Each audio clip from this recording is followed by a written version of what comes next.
Jaipur pink Panthers versus U Mumba match preview అయితే చూద్దాం. రెండు ఓవర్లో మొట్టమొదటి మ్యాచ్ ఈ రెండు టీమ్స్ ఆడినాయి. అలాగే పీకేఎల్ సీజన్ 1 ఫైనల్ కూడా ఈ రెండు టీమ్స్ మధ్య జరిగింది. అక్కడ జైపూర్ అయితే విన్ అయింది కప్. ఇక మ్యాచ్ లో అయితే Nitin Dhankar versus U Mumba defence ఉండే అవకాశం ఉంది. జైపూర్ చూసుకుంటే 7th ప్లేస్ లో ఉంది. లాస్ట్ మ్యాచ్ అయితే విన్ అయ్యిండు. సో ఈ మ్యాచ్ అయితే ప్లే ఆఫ్స్ కి అయితే అఫీషియల్ గా క్వాలిఫై అయిపోతారు.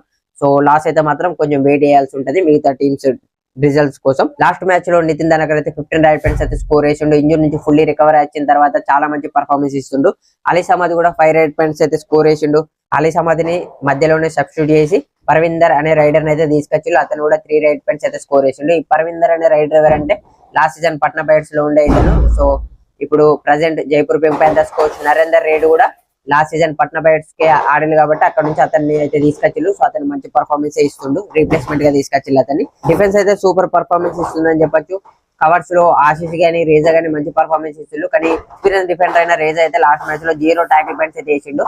సో ఈ మ్యాచ్ లో ఇంకా పర్ఫార్మ్ చేయాల్సి అవుతుంది. కార్నర్స్ అయితే మంచి పర్ఫార్మెన్స్ ఇస్తున్నాయి. యంగ్ డిఫెండర్స్ ఇద్దరు కూడా దీపాంశ్ 4 టాకిల్ పాయింట్స్ కానీ ఆర్యన్ కూడా 3 టాకిల్ పాయింట్స్ అయితే వేసిండు. సో కన్సిస్టెన్సీ పర్ఫార్మెన్స్ అయితే ఇస్తుండ్రు యంగ్ డిఫెండర్. సో వీళ్ళ సపోర్ట్ రైడర్స్ అయితే ఇంకా మంచి సపోర్ట్ అయితే ఇవ్వాలి. డిఫెన్స్ లో కూడా ఇదే పర్ఫార్మెన్స్ కంటిన్యూ చేయాలి మ్యాచ్ విన్ కావాలంటే. మరోవైపు యూ ముంబా గురించి చూసుకుంటే వాళ్ళు ఆల్రెడీ క్వాలిఫై అయిపోయారు. ప్రస్తుతం పాయింట్స్ టేబుల్ లో నెంబర్ 5 ప్లేస్ లో అయితే ఉన్నారు. సో మ్యాచ్ విన్ అయితే టాప్ 4 లోకి వెళ్ళడమే కాకుండా టాప్ 4 కంటెండర్స్ గా కూడా ఉంటారు. లాస్ట్ మ్యాచ్ అయితే డిఫెండింగ్ ఛాంపియన్స్ హర్యానా స్టీలర్స్ తో టై బ్రేకర్ లో అయితే విన్ అయ్యారు. సో మ్యాచ్ లో Ajit Chauhan 5 right points score చేస్తే సందీప్ అయితే 9 రైట్ పాయింట్స్ అయితే స్కోర్ చేసిండు.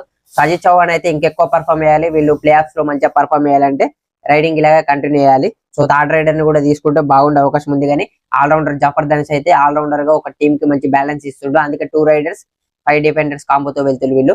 జాఫర్ ధనేష్ అయితే లాస్ట్ మ్యాచ్ లో 2 రైట్ పాయింట్స్ అలాగే 4 టాకిల్ పాయింట్స్ అయితే వేసిండు. అది చాలా బాగా హెల్ప్ అయింది మ్యాచ్ విన్ అవడంలో వీళ్ళకి. డిఫెన్స్ గురించి మాట్లాడుకుంటే అందరు డిఫెండర్స్ కూడా పాయింట్స్ అయితే స్కోర్ చేస్తున్నారు. చాలా బాగా ఆడుతున్నారు. లాస్ట్ మ్యాచ్ లో సునీల్ అయితే 4 టాకిల్ పాయింట్ చేస్తే పర్వేష్ ఒక టాకిల్ పాయింట్ చేసిండు. రింకు కూడా ఒక టాకిల్ పాయింట్ చేసిండు. సో ఇద్దరు ఎక్స్పీరియన్స్ డిఫెండర్స్ అయితే ఇంకా బాగా పర్ఫార్మ్ చేయాలి. విజయ్ కుమార్ 3 టాకిల్ పాయింట్స్ అయితే చేసిండు. సో మంచి పర్ఫార్మెన్స్ అయితే ఇస్తున్నారు వాళ్ళు. సో మ్యాచ్ లో యూ ముంబా విన్ కావాలంటే వాళ్ళ రైడర్స్ బాగా పర్ఫార్మ్ చేయాలి. అలాగే జైపూర్ మెయిన్ రైడర్ అయిన నితిన్ ధనాకర్ ని ఆపగలగాలి. సో అలాగైతే యూ ముంబా విన్ టాప్ 4 కి వెళ్లే ఛాన్స్ ఉంటుంది. సో మ్యాచ్ లో ఎవరు విన్ అవుతారు అనుకున్నారో కింద కామెంట్ చేయండి. అలాగే నెక్స్ట్ వచ్చే ప్రో కబడ్డీ క్రికెట్ వీడియోస్ కోసం అయితే మన పేజ్ ని ఫాలో అయిపోండి.